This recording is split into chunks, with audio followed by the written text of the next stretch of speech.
nome é Felipe, eu sou engenheiro agrônomo, eu trabalho com café em várias áreas e dentre elas a área da colheita mecanizada. Por que eu trabalho com isso? Sabendo da importância que é a prática da colheita, né? Vendo que 30% do custo de produção é sobre a colheita. Então, todo o trabalho de pesquisa, todas as aprimorações que são feitas nessa área, serve para que a gente consiga reduzir o custo, né? E principalmente sobreviver em épocas de preços baixos, como por exemplo do ano passado. Além disso, reduzir os custos para sobrar mais recurso, para investir em mais adubação, mais tratamentos fitossanitários, etc. Aumentando a produtividade e só assim reduzir os custos por área, né? Por hectare, por saca. Então, iniciando a palestra, chama Colheita do Café, como proceder para colher mais e reduzir custos. Então, aqui eu vou dar uma ideia para vocês sobre a colheita do café, mostrar alguns resultados experimentais, né? Tentar despertar em vocês alguma novidade. Então, hoje, com a mecanização, utilizando mais passadas e também o advento de colheita seletiva, você consegue fazer uma colheita por seleção, visando colher mais café cereja. Vou mostrar para vocês aqui. Então, a mão de obra ela ainda é muito realizada, principalmente no repasse manual e no recolhimento do chão. Então, vou frisar muito na apresentação essas duas operações como substituir. Então, a mecanização veio para quê? Para resolver o problema do produtor. Então, ela começou nos anos 70, no final dos anos 70, 78, com a Jacto lançando a primeira colhedora de café do mundo, né? Feita aqui no Brasil. Então, ela foi passando ao longo dos anos por algumas transformações, alguns modelos, né? Autopropelida ou não, etc., melhorias. E em 1998, nessa data no Congresso, foram publicados 5 ou 6 trabalhos de pesquisa, né? Que a partir daí, né? Para mim foi um marco, né? Muitos outros trabalhos começaram a ser realizados, aumentando a eficiência das operações, né? Reduzindo a desfolha operacional, trabalhos sobre o número de passadas também, trabalhos sobre custo, trabalhos sobre maturadores, todos associados à colheita. Então, de 98 até hoje, a prática da colheita mecanizada evoluiu muito. Então, evolução, aprimoramento, aprendizado e recomendações. A pesquisa e, é claro, aliado com o produtor rural e com seus operadores, né? Que aprenderam a lidar melhor com as máquinas, né? E como utilizá-las de maneira mais eficiente. Então, hoje, se há a possibilidade de mecanizar, mecanize. Então, aqui em áreas com topografia favorável, se dá para mecanizar, deve ser mecanizado. Em áreas não tão favoráveis, o que se faz? Tem que se investir mais em máquinas modernas para que se colha em declividades mais acentuadas. Falando nisso, a gente tem um experimento no sul de Minas, né? A gente realizou, conseguiu colher com café com uma máquina nova até 30% de declividade. Então, uma novidade aí. Funcionamento da máquina, vocês bem conhecem, né? A máquina possui esses 2 cilindros, munidos das hastes vibratórias, das varetas, que são os órgãos derriçadores. Elas vão derriçar o café como? Pelo impacto das hastes diretamente no fruto e também no chacoalhar dos ramos, que vai promover, né, aquele balanço, e os frutos vão cair no interior da máquina. No interior da máquina você tem um sistema de recolhimento, né, que evita as perdas com o café no chão. Então você tem as paletas, né, justapostas, elas vão se abrindo conforme você vai deslocando a máquina, e as esteiras que vão levando o café para a parte posterior da máquina, mas também as folhas.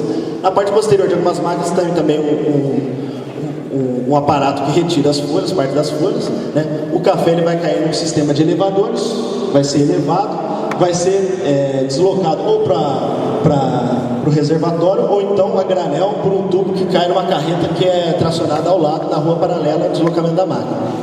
Então aqui ela operando a cavaleiro, aqui um detalhe da colhedora, aqui ela aplicando energia, né, através das vibrações e do freio também na planta. Aqui a produção caindo na carreta, né? A carreta cheia de café. E alguns modelos aqui, só para mostrar, né? Você tem modelos autopropelidos, como esse da Case, você tem esse Tornado, né? Modelos mais novos, K3, essa máquina Vetor de Araxá, muito interessante. Eu achei ela eu nunca trabalhei com ela, mas achei ela muito interessante pela parte posterior da esteira ser muito comprida. Então o que acontece? A máquina vai colhendo o café e o tempo que o café demora para cair, né? Quando ela opera muito rápido, às vezes cai no chão. Então, ela sendo mais comprida, isso ajuda muito a reduzir a perda de café para o chão. Mas eu nunca trabalhei com ela. Então tem a Corvan também, outro modelo. Tem alguns modelos ainda no Brasil. TDI Mini, para áreas especificamente de lavouras de primeira e segunda safra, lavouras mais montanhosas. E essa aqui é aquela máquina que a gente conseguiu colher até 30% de atividade, né? Mais para o sul de Minas, TDI grande. tem a KTR, né, e outras máquinas também que talvez não tenham conhecimento. As regulagens que pode se tomar na colheita mecanizada do café. Então, quanto à velocidade, você pode alterar de 650 a 1.600 metros por hora, às vezes mais, às vezes menos, isso é padrão.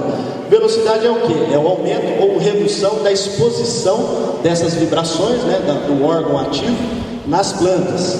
Freios, 6 a 8 quilos. O que isso vai regular? O impacto que essas varetas vai ter, né, a intensidade da vibração. O impacto que ele vai ter nos frutos e nos ramos. E vibração, 550 mil RPM, que vai regular a intensidade com que essas varetas vibram, aumentando ou diminuindo. E algumas otimizações que a gente verifica em algumas máquinas, né? Alguns produtores compram e fazem modificações. Alguns prestadores de serviço que prestam serviço alugando as suas colhedoras, eles fazem outras otimizações, como reduzir a altura de inserção. Então você consegue colher o café bem dos primeiros ramos plagiotrópicos que estão mais embaixo, então especialmente para cafés de primeira safra. Você tem alterações também na largura dos elevadores, né?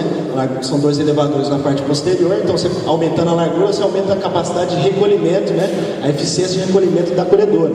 E também as esteiras e palhetas, algumas adaptações nas esteiras e nas palhetas que reduzem a perda por café caído. A velocidade, todas essas regulações, regulagens, a velocidade é o mais importante. Por quê? A velocidade ela tem que ser suficiente.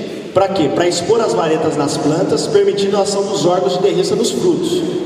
Então aí você pensa, então aumentar, reduzir a velocidade. Mas ela tem que ser regulada, por quê? Porque vai promover também danos à parte vegetativa aceitáveis. Então você tem que ter esse balanço. O outro ponto é o quê? A velocidade deve ser suficiente para possibilitar o recolhimento de todo o café presente no interior da máquina. Então ela tem que ser um pouco mais devagar para que esse café derriçado, especialmente em cargas altas, seja recolhido. Não adianta derriçar dos pés e a máquina não conseguir recolher. Mas também tem que apresentar desempenho operacional satisfatório. Então a melhor velocidade vai depender das condições de cada lavoura, né? Não existe regra para recomendação de vibração, de velocidade, de freio, etc. Existe adaptação, né? Recomendação para cada tipo de lavoura. Então, como e quando começar a colher? Isso aí é a organização da lavoura. Então, ela tem que ser mais organizada. Quanto maior a lavoura, mais organizada. Essa sua organização tem que levar em consideração o quê? A área de café que você tem, quantos talhões você tem, né? Quantos hectares você tem plantados, a área de terreno que você tem disponível. Não adianta nada colher muito café, tem muitas máquinas colhendo café e não tem onde colocar o café. Onde esse café ele vai ficar, né? Tem que ter um terreiro dimensionado para a possível carga que você vai ter. Disponibilidade de maquinário é muito importante. Posso falar para vocês? Pode auxiliar a melhorar a colheita, mas se não tiver máquina o suficiente, não consegue. Então, passar a colhedora mais de uma vez, você tem que ter disponibilidade de maquinário, tanto da colhedora quanto do trator, né? Estágio de maturação e desuniformidade. Isso aí vai orientar o quê? Em que áreas que você vai iniciar a colheita, né? Variedades mais precoces, né? Maturação, como é que está a maturação? Está mais cereja? Inicia por lá. E desuniformidade também. Áreas de desuniformidade, vou mostrar para vocês que tem que fazer com mais de uma passada da colhedora. E também a carga dos talhões. Então, numa lavoura de carga alta, colher com uma passada é difícil. É muito difícil você obter eficiência total da colhedora. Carga alta é praticamente impossível. Sempre vai ter aquela quantidade de café que cai e também vai permanecer café nas plantas. E também sai mais caro. Vou mostrar para vocês o custo da colheita com apenas uma passada. Por quê? Como ela não vai conseguir colher tudo, vai ter muito repasse manual. E o repasse manual é caro. Então, vamos lembrar aquela foto em preto e branco. Recomenda-se 2 ou mais intervalos que variam de região para região. Então, lavoura de carga alta, vamos colher com 2 ou 3 passadas, dependendo da carga. E qual o intervalo entre elas? Dependendo da região que você está trabalhando, o intervalo vai ser 1. Regiões mais quentes é 1, regiões mais frias é outro. Então, no Brasil, as áreas cafeeiras, elas estão em várias localidades, né? E o clima influencia muito nessa determinação. Áreas de maturação desuniforme, colher com uma passada é difícil, é mais caro, né? Já foi dito. E também é prejudicial. Por quê? Porque visando você colher uma passada, uma lavoura com alta desuniformidade, o que vai acontecer? A sua orientação vai ser o quê? Aumentar a vibração das hastes, né? E reduzir a velocidade. Fazendo isso, como está desuniforme, você vai conseguir aumentar a eficiência, correto? Só que o que vai acontecer? Vai aumentar os danos, assim como no primeiro ponto aqui, você vai aumentar os danos, e você vai colher maior quantidade de café verde. Então você vai aumentar a eficiência, só que você está colhendo verde. Outro ponto é o quê? Quando você tem muitos porcentagem de grãos secos, de frutos secos, principalmente na ponteira, o que vai acontecer? Esses frutos se desprendem mais facilmente das plantas e vão voar. Eles vão voar e não vão cair dentro da máquina, né? Você vai ter grande parte de perda. Recomendo-se então 2 ou mais aliado à técnica da colheita seletiva, que eu vou explicar também para vocês. Então, viabilidade de colher com repetidas passadas, né? É um trabalho que a gente desenvolveu desde o ano passado, ainda está desenvolvendo, né? Ele vai ser finalizado dentro de 15 dias com a colheita da segunda safra, né? Vou mostrar para vocês. Quem tiver interesse pode disponibilizar isso também, mas vai ser publicado no Congresso. Então, o que a gente pegou? Duas áreas, né? 2 fazendas aqui da região de vocês, de Patos de Minas, uma com 50 sacas de café e outra com 120 sacas de café, os talhões. Então, maturação está desse jeito. A gente passou 6 vezes a colhedora em comparação com a colheita manual. Todas as passadas a gente utilizou 850 rotações por minuto, que era o padrão da fazenda, e 1000 metros de velocidade. Então a gente não fez aquela regulagem em função do número de passadas, né? Aumentar na primeira, reduzir na primeira, aumentar na segunda. Não, foi a mesma, porque o objetivo do estudo é viabilizar se pode ou não repetir as passadas. Então o intervalo foi de 12 a 15 dias, um intervalo curto, para quê? Para que se realizasse o experimento dentro do tempo de colheita. Intervalos aqui na região são maiores, mais de 20 dias. Então, detalhe ali, as eficiências seriam maiores se ajustadas regulares e com intervalos maiores, né? Então, o que a gente tem? Dá para enxergar? Viabilidade da colheita com várias passadas. Nós temos aqui a eficiência de colheita. Primeira coluna, café caído, segunda remanescente, terceiro colhido. E na quarta coluna a gente tem a eficiência da colheita. Então, na lavoura de 120 sacas, o que aconteceu? Uma passada da colhedora, 56% de eficiência. Sobrou 42 sacas no pé. Essas 42 sacas foram recolhidas manualmente. Então, o custo foi calculado em cima disso. Caiu 10 sacas de café no chão. O custo da varrição foi calculado em cima disso. Mas, pouca eficiência, mas ela colheu 69 sacas, né? Então, a regulagem estava boa para essa condição. Quando você utiliza 2 passadas, você aumentou a eficiência para 78, quase 80%. Colheu 96 sacas, reduziu o remanescente de 42 para 6 e aumentou aumentou o café caído, praticamente dobrou. Então, tudo que tinha que cair, caiu. Por quê? Com 3 passadas ou mais, você não tem acréscimo de café caído. Então, isso aí sugere uma coisa muito interessante também. No caso de eu adotar uma colheita com 3 passadas da colhedora, eu não preciso esperar o término da colheita, né, para mim iniciar o recolhimento mecanizado. Se eu tiver maquinário disponível, eu posso começar a recolher aqui, entre a segunda e a terceira passada. Mas então, 78%, com 3 passadas, 83%, aumentou. Aumentou o quê? Vale a pena ou não? Aumentou 5,24 sacas a mais colhidas, né? Eu vou mostrar para vocês depois o custo, e esse custo se paga. O custo que se teve a mais de utilizar 3 para 2 passadas, ele é pago com 5 sacas a mais recolhidas mecanicamente, depende de utilizar o repasse. Aqui na outra área, a outra área o comportamento é um pouco diferente. Por quê? Uma área de 50 sacos, menos de metade da outra área. Café caído 5,12, né? Em todas as passadas, não teve aumento, né? A estatística não teve aumento. Remanescente sobrou 11 após a primeira passada, né? Após a segunda 4, após a terceira 1 saco. E colheu, a eficiência de colheita foi na primeira 67%, na segunda 79%, com 3 também um aumento na eficiência, 85%. Vale a pena utilizar? Talvez. Você vai depender muito do preço. Então, numa lavoura de carga desse tipo, 50 sacos, o que a gente recomenda? 2 ou 3 passadas da colhedora, dependendo, né? Cada lavoura, estágio de maturação também influi muito, cada lavoura tem uma recomendação, mas você consegue aumentar 3,5 sacos a mais colhido, dependendo do preço, vale a pena. Outro ponto deve ser levado em consideração, que é os outros benefícios que a colheita com repetidas passadas pode trazer para você. Você colhendo com mais passadas, você pode iniciar a colheita antes, né? Se você fazer de forma seletiva, você pode começar ela antes, colhendo principalmente o terço superior das plantas, né? Sendo que eles maduram mais rápido, por causa da exposição maior do sol. Então, você iniciando a colheita antes, somado à técnica de colheita seletiva, você vai aumentar a quantidade de cereja colhida. E também, iniciando a colheita antes, você vai terminar a colheita antes, o que é muito importante. Terminar a colheita antes, porque muitas vezes o período de colheita coincide com o período de floração, né? Onde você tem os botões florais e por exemplo, você está fazendo um repasse manual nessa área, as gemas estão lá, o pessoal colhendo café vai danificar o que será a safra do ano seguinte. Então, terminando a colheita antes, você evita esse problema também. Viabilidade financeira, o mais importante. Não adianta ser tão eficiente se não é viável economicamente. Então, você vê aqui, ó, do lado esquerdo, na fazenda Dona Nenê, de carga alta, uma passada, 2, 3, 4, 5, 6 e o custo manual. O custo ficou bem elevado, por quê? Porque colheu 120 sacas de forma manual. Hoje ninguém faz isso, ninguém colheria uma lavoura de 120 sacas manualmente, mas é o custo que seria feito. Uma passada 5 mil, 2 passadas 3.800, 3 passadas 3.900, sem diferença. Aumentou por R$100, né? Você tem aqueles benefícios e o aumento também de 5,24 sacas. Na outra lavoura, a mesma coisa. Mas nesse caso, a colheita com 1 e com 2 e com 3 passadas também não diferiu. Então, vai o quê? Vai da sua disponibilidade de maquinário, etc. Como é que está a pressa da colheita, né? Só que ela é viável economicamente. Isso aí os dados mostram. De maneira geral, você teve, em comparação com a colheita manual, redução de custos de 57% e de 48,5%. Então, se era 30% da composição do custo, que eu falei no início, né? Todo o processo de café é 30% do custo, você reduzindo 57%, é uma grande redução.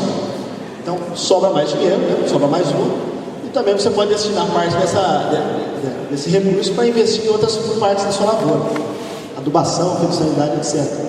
Aqui é a composição dos custos, só para mostrar.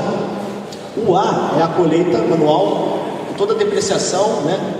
Adquirindo-se uma máquina, adquirindo-se 2 tratores, adquirindo uma carreta. E B é a opção de aluguel. O aluguel sobe um pouco o custo, porque o custo hora dela fica mais caro, um pouco mais caro, mas não tanto. Então você vê aqui, ó, em preto é o quê? É o repasse manual. Quanto que correspondeu ao repasse manual? Em cinza escuro em cima é da colhedora, as horas máquina, que foi aumentando à medida que você aumentou o número de passadas. Em cinza claro é a varrição manual. Então você vê, conforme você aumenta o número de passadas, o repasse manual é reduzido, chegando ali com 3 ou 4 passadas, quase zero. É aquela quantidade de café que sobrou de 0,96 sacas, né, que não precisa colher. Aí, outro ponto muito importante é o quê? Passar tantas vezes a máquina vai aumentar os danos provocados na planta? Então, a gente foi medir isso. Desfolha. Você pode passar 2 vezes a colhedora, que a desfolha ela é igual à colheita manual. Passando 3 vezes a máquina, a desfolha foi 45% maior. Esse dado já assusta. Então, acho que não vale a pena passar, né? Na outra lavoura de carga intermediária, colhei com 2 vezes a máquina, também a desfolha foi até menor que a colheita manual. Com 3 passadas foi 27% superior. Mas o que isso significa? Desfolha, gramas por planta, o que isso significa? Isso aí são apenas dados. Quanto que vai reduzir a minha produtividade? Minha lavoura vai conseguir refolhar? Então o estudo continuou, né, foi feito no passado, continuou até esse ano, com avaliações biométricas, né, de folhamento, número de nós, etc. Culminando, né, na colheita, que vai ser feita daqui a 15 dias, ainda não tenho os dados para mostrar para vocês, né, se houve redução significativa ou não de produtividade, se vale a pena ou não. Então, vamos observar aqui só para ser mais rápido, carga intermediária. Essa aqui é a desfolha relativa. Então, na colheita manual, desfolhou 17%. Então, como é que faz isso aí? Você tem 10 nós no ramo, seriam 20 folhas. Cada nó faz 2 folhas. Aí você conta o número de folhas. Então, subtrai, você vai receber a desfolha 17.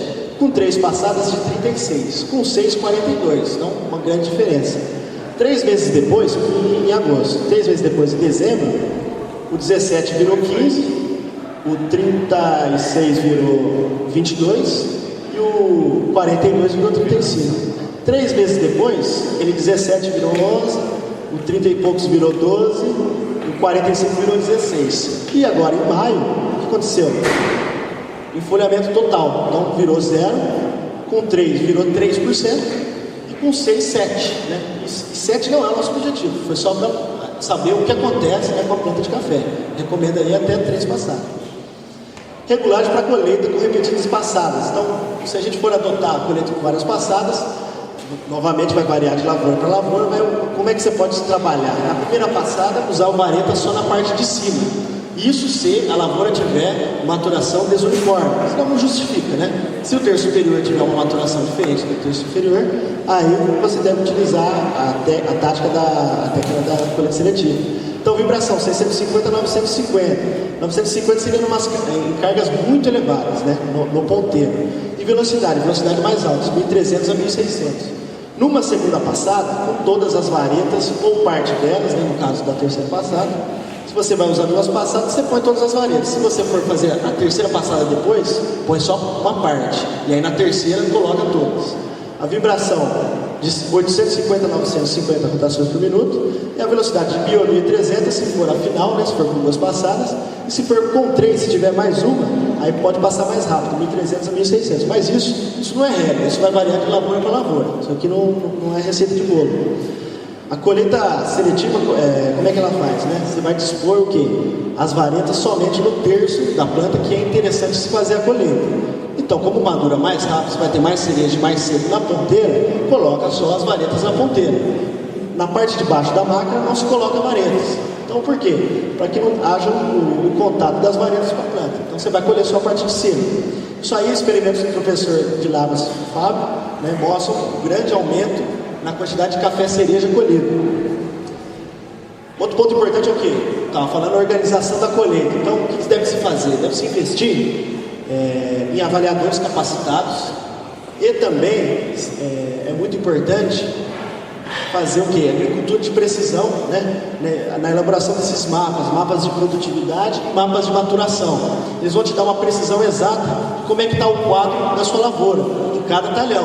Isso aí vai te possibilitar orientar aonde você deve começar a colher, aonde deve colher na outra semana, na outra, onde deve fazer o repasse na outra, em função da maturação. Então, 1 ou 2 avaliadores na fazenda, dependendo do tamanho dela, né? E a técnica da agricultura de precisão. Então, isso aí como é que vai ser? Iniciar a colheita. Começar sempre nas áreas com cultivar de maturação precoce. Começar nas áreas com maior porcentagem de cereja, né? que é o interesse. Ou então uma grande porcentagem de seco na ponteira.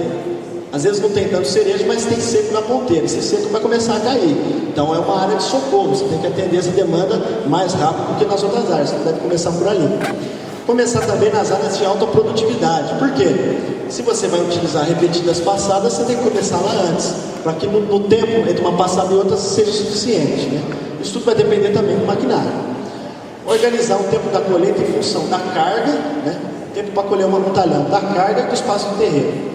Organizar para que não tenha máquinas paradas. Então, você faz o quê? Uma programação. Esse talhão tem tantas sacas por hectare, vai demorar tantas horas. Aí quando acaba, o funcionário às vezes vai ficar parado. Então você tem que organizar para que ele não fique parado, porque o custo hora da máquina é elevado. É 190 reais por hora, né? Em 3 horas de operação, mais de 500 reais. Então a máquina não pode ficar parada, nem o trator, nem a colhedora, nem nada, né? Tem que ser dinamismo, só assim para reduzir os custos. Outra prática também é utilizar colhedoras com reservatório. Aumenta o rendimento operacional, né? E libera parcialmente o trator. Você abre mão da necessidade constante de um trator arrastando uma carreta ao lado, né, da colhedora, sempre, no caso das colhedoras que não são autopropelidas. Então aqui, um reservatório, né, despejando café numa carreta como esta. Então isso eu nunca vi no Brasil, carretas desse tamanho. Então você pode o quê? Mobilizar essa carreta dentro de um talhão e deixar a colhedora colhendo. Sabendo, né, através dos seus mapas de precisão, quanto de café que tem lá e quanto tempo vai demorar, em função do desempenho operacional da sua máquina, você pode liberar esse trator que levou a carreta lá para ir fazer outras atividades, levar outra carreta para outro talhão, buscar outra carreta para levar para a moega, etc. Depois que ele vai voltar, então um trator ele vai poder substituir pelo menos 3 tratores, né? Isso aí tem que ser medido. Viabilidade desses mapas de precisão que eu falei para vocês. Então, a gente fez um experimento de agricultura de precisão na colheita, na mesma fazenda, nesse experimento da viabilidade de várias passadas. Então, a gente fez um teste com o Del, né, que é um funcionário da fazenda, muito experiente. O que a gente fez com ele? A gente selecionou os pontos de precisão, foram 14 pontos, né? Soltamos ele na lavoura, para ele avaliasse visualmente, 10 plantas em cada ponto. Depois a gente foi e colheu manualmente todos esses pontos e cruzamos as informações, a avaliação visual do Delmo com a avaliação correta, né? De forma manual. Em todos os pontos teve uma variação apenas de 10,70%. Então o visual para o real, o que aconteceu? 10% de variação. Então é confiável, a confiabilidade a geração desses mapas por meio de avaliação visual é confiável para produtividade, para maturação e várias outras coisas que podem ser feitas na agricultura de precisão. Então, moscas. Então, os mapas feitos são um exemplo desse. Esse é um mapa de produtividade. É separado em zonas. Então, a zona azul, acima de 80 sacas. Zona amarela, 40 a 60. Zona verde, 60 a 80. Então, você tem a variabilidade muito grande dentro desse talhão de apenas 7 hectares. Né? Em talhões, a gente tem mapas de talhões de 120 hectares, 112 hectares, né? Talhões de 54 hectares. Né? Essa grande variação. Isso aqui vai fazer o quê? Orientar a sua colheita de forma diferenciada. As regulares que você vai adotar nessa mancha amarela são completamente diferentes da mancha verde e da mancha azul. Né? A necessidade de energia da máquina vai ser completamente diferente. Isso vai ter que ser feito mais estudos para orientar a colheita de precisão. Quando iniciar a colheita, a recomendação que você tem nos livros é iniciar até 15% de verde. Mas na prática isso não acontece. Ela inicia com muito mais porcentagem de verde, 20%, 30%. Por quê? Porque a planta madura diferentemente entre seus terços. O terço superior madura diferente do médio e do inferior. Né? O que vai acontecer com isso? Elevada perda natural, 2 a 4 ou a 5%. Então você vai chegar lá, chegou 15% de verde, vou iniciar minha colheita. Mas como no terço superior tinha muito seco, você já perdeu muito café. Então isso aqui deve ser revisto. Tem muitas propriedades que têm o seu critério próprio, né? Mas a unificação, né, dos trabalhos de pesquisa deve ser feita para gerar uma recomendação melhor, para a gente colher melhor nosso café. Então, a gente está com o experimento. Essa semana chegou para mim um material do professor Fábio lá, uma palestra. Eles fizeram um experimento semelhante, né? Eu não tinha conhecimento disso. Uma lavoura em Monte Carmelo, em 2 áreas, né, a 800 metros de altitude, fazendo no Catuaí e no Mundo Novo. A gente está paralelamente com esse trabalho também, né, que é determinar o momento ideal da entrada da colhedora em função da velocidade de maturação dos frutos em cada terço da planta. Então a gente pegou aqui 5 regiões cafeeiras, 2 lá onde eu moro, no Rio Paranaíba, uma lavoura de sequeiro de 30 sacas e uma de irrigada de 80, uma região fria. Outra área, em Araxá, lavoura de carga alta de sequeiro, região média de temperatura. Araguari, uma região quente, lavoura de carga média e irrigado. E região muito quente, lá em Curitizeira, lavoura de carga alta, também irrigada. Por quê? Porque em cada uma dessas áreas, dependendo do clima e também dessas condições aqui, carga, maturação, cercosporiose, entre outras coisas, né, se é sequeiro, se é irrigado, essa determinação de quando começar a colheita vai ser diferente. Quanto mais áreas a gente conseguir fazer esse experimento, e claro, mais anos, não só 1 ano, mas 1 ou 2, melhor será a nossa resposta, melhor será a nossa orientação. Então a gente procura também parceiros para desenvolver esse trabalho em outras localidades. Né? Aqui dados fictícios, né, porque eu ainda não tenho todos, mas a ideia seria o seguinte: no eixo X aqui o lateral, as épocas de coleta de 10 em 10 dias, e no Y a carga. Então conforme passa o tempo, cai mais café. E também aumenta a porcentagem de café caído. Determinando que a colheita ia começar com 15% de verde, você hipoteticamente teria aqui 5,5% de café colhido. Começando a colheita orientada pelos terços da planta, 2,6%. Então você teria a redução dessa quantidade de café caído, que é muito importante. Fatores de ajuste para esse tipo de trabalho, para esse tipo de determinação. A incidência de cercosporiose. Quanto mais cercosporiose, ela faz o que? Ela vai liberar o etileno e esses frutos vão cair. Então você vê muitas lavouras de carga de 80 sacos, etc., com desequilíbrio nutricional. Quando entra a cercosporiose, os frutos caem, os 80 sacos não são mais 80 sacos, são bem menos. Enfolhamento. Então, dependendo do enfolhamento da lavoura, também em lavouras de carga mais alta, você tem menor enfolhamento. Tem exposição maior do ramo com os frutos no sol. Isso aí acelera o processo de maturação. Irrigação, se é de sequeiros, passou por algum estresse, a incidência de chuvas também é muito importante, ventos muito fortes que derrubam os frutos secos também é importante. Tudo isso tem que levar em consideração. A temperatura, né, porque às vezes a temperatura e a umidade, porque às vezes o fruto do estágio verde ele passa automaticamente para o seco, sem ter a oportunidade de ter passado pelo cerejo, né, dando oportunidade para ser colhido. E também o direcionamento de plantio. Se é circular, vai ter muita variabilidade. E que local do pivô que foi feito? E qual eixo de direcionamento, né? Trabalhos aí que mostram que cada eixo de direcionamento vai aumentar ou diminuir a variabilidade de vários parâmetros da lavoura, né? Incidência de pragas, de doenças, produtividade e maturação também. Se é em linha, em que orientação que ela está plantada, né? Então, cercosporiose nos frutos. E aqui aquilo muito interessante, né? Onde os frutos verdes passam para o seco rapidamente.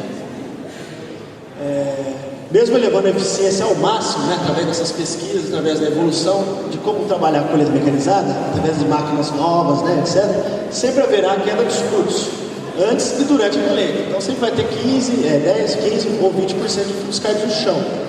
Então você tem ali 2, 4 ou 5% caído antes da colheita, e depois 10 a 15% correspondente à colheita mecanizada. Esse café vai ser simplesmente perdido? Não pode se pensar assim, ele tem que ser recolhido, porque você investiu muito dinheiro para ele estar ali. Então tem que ser recolhido como? Manualmente? Não. Vocês viram naquele gráfico lá, a composição do custo da varrição manual, é muito caro. R$630 a mais de R$1.000, dependendo da quantidade de café que cai. Então a gente tem que usar também a tecnologia, né? Substituir a mão de obra por operações mais eficientes. Então usar as recolhedoras de café, atender a demanda mais rapidamente, deixar o café livre mais cedo, né, para fazer as outras práticas culturais. Ela apresenta menor custo e hoje se tem máquinas novas com bom desempenho operacional e separação de grãos e detritos mais adequado. Então, muitos de vocês devem ter a imagem ruim das recolhedoras mais velhas. Hoje você tem recolhedoras novas, vou mostrar para você o efeito que elas fazem nas lavouras. Então aqui uma recolhedora velha, né, ultrapassada. E aqui, não vai dar para ver no fundo, mas do lado direito é o café colhido com uma recolhedora nova, Então você vê a diferença dos detritos, né? Do lado esquerdo uma velha. Então o café sai muito mais limpo. Mas não é só isso que tem que ser feito. Tem que saber também como manejar toda a lavoura para que esse recolhimento seja feito com maior eficiência e mais bem feito. Então, será que é necessário passar um soprador antes para aquele material vegetal que está embaixo da saia do café lá, as folhas e os frutos caindo naturalmente saírem de lá? Depois você passa a colhedora, os frutos caem, depois você vem com a recolhedora, para que esse café não se misture com esse material em decomposição? Será que é necessário fazer isso? Então, a gente está com um trabalho, né, com várias alternativas de como orientar o recolhimento mecanizado, né? No final de agosto, final de setembro, nós já vamos ter os dados também, né? O intuito do quê? De reduzir a perda de qualidade do café caído, né? O café de varrição, o próprio nome, né, a conotação, já tem uma conotação negativa, né? Reduzindo o seu valor. Então o soprador e lerador, né, só para mostrar o custo dele, precisa de duas máquinas, né, um soprador e lerador, ou às vezes tem algumas máquinas que fazem as duas operações numa só. Então 35 mil, etc., custo hora 40,4 por hectare, 80. E a recolhedora mais cara, né? Custo horário de 56, por hectare 224. Levando em consideração o custo hora trator de 32. Mas agora aumentou um pouco o custo hora trator, por quê? Porque recentemente teve um grande aumento no diesel. O diesel, pelo menos na minha cidade, lá está R$2,60. Né? Então aumenta um pouquinho o custo. Mas é em torno de 305, quase R$320 para você recolher um hectare mecanizado. Então se você tem de 10 a 15% de café que cai durante as operações, uma lavoura de 50 sacos, você vai ter 5 a 7,5 de café caído. Uma lavoura de 100, você vai ter 10 a 15% de café caído. Vale a pena recolher 5 sacos no chão? Vale a pena recolher 10? Acho que com certeza vale. Então lembra daquele trabalho lá, que eu mostrei antes, que o custo vai variar ali, o de varrição 630 a 1.200, em comparação a 305. E tem também a opção de aluguel das recolhedoras, né? Lá na cidade, lá, no Carmo do Paranaíba, se pode alugar por R$500 de hectare. Né? Aí acabou a colheita, né? Sua lavoura ficou desse jeito, desfolhada, sem nada, né? Depauperada, etc. E agora? Vou produzir nada no que vem. Isso não pode acontecer. Então como é que evitar isso, né? Aqui, é claro, foi uma colheita muito severa. Era aquela carga de 120 sacos e onde eu passei 6 vezes a máquina. Então, detonar mesmo. Mas hoje a pesquisa, a tecnologia tem produtos, tem soluções, tem práticas que vão promover um grande folhamento. O café ele tem um grande folhamento. Você tem que abastecer ele, né? Dando nutriente, usando outros produtos para que esse folhamento seja viabilizado, né? Seja efetuado. Então, ó, em agosto e 3 meses depois. Então, um grande folhamento. Eu tenho a foto de maio, mas não coloquei. Como é que se consegue isso? Né? Com essa tecnologia. É muito importante, logo após a colheita, o término da colheita, fazer as pulverizações de recuperação da lavoura. Muita gente não as faz, né? As pulverizações de pré e pós-florada, né? As pulverizações de pós-colheita. Então, pulverizar o mais rápido possível. Novamente, vai depender da disponibilidade de maquinário. Acho que para ter um folhamento desses, redução da bienalidade do cafeeiro, vale a pena ter mais maquinário. Então, pulverizar com fungicidas, cicatrizantes, né, o cobre e alguns outros estimulantes. A gente faz isso nas lavouras, né? E foliar, né, adubos foliares, de preferência com 10% de cálcio e 6% de boro, que são os nutrientes que vão agir diretamente na floração, né, na abertura do tubo polínico. Para quê? Para reduzir o abortamento da florada, garantindo boa safra no ano que vem. A boa safra no ano que vem, né, nas gemas, vai ser determinada também pelo comprimento desse ramo, número de nós. E o maior comprimento de ramos, quanto maior possibilidade de se colher mais café. E só é obtido, né, o crescimento de plantas só é obtido com adubação nitrogenada. Tem um trabalho que mostra, conforme se aumenta a adubação nitrogenada, se reduz a penalidade do cafeeiro. É notável isso, ele age diretamente na vegetação, porque o café ele vai ter uma competição dos ciclos metabólicos. Toda aquela energia que ele fez, ou vai para o fruto ou vai para o crescimento. Então você tem que suprir isso, né? Colocar uma bomba nele de nitrogênio para que ele cresça também e produza mais. Então, depois das pulverizações, de setembro a outubro, é muito importante também fazer adubações orgânicas, né, para condicionar o solo e fornecer esses nutrientes, tanto os macro quanto os micro, de maneira gradual, né, ao longo do ano. E, claro, complementado com a adubação mineral.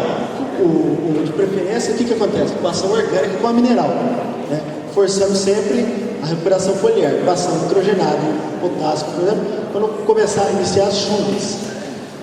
Depois as pulverizações também de potássio, para quê? Para enchimento de grão, né? O potássio é muito importante para o enchimento de grão. Com isso você vai reduzir a vulnerabilidade. Então é isso que eu tinha para passar para vocês. Lembre dessa figura, né? Esse aí está em preto e branco, por quê? Porque é o passado, dá para utilizar a mecanização para substituir o repasse e a variação manual. Obtendo o quê? Uma colheita 100% mecanizada. É isso aí.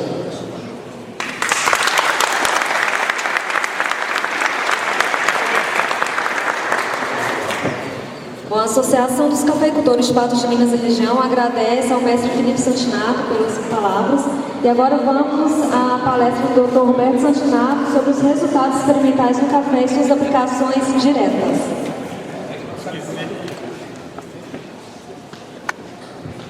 Bom, a minha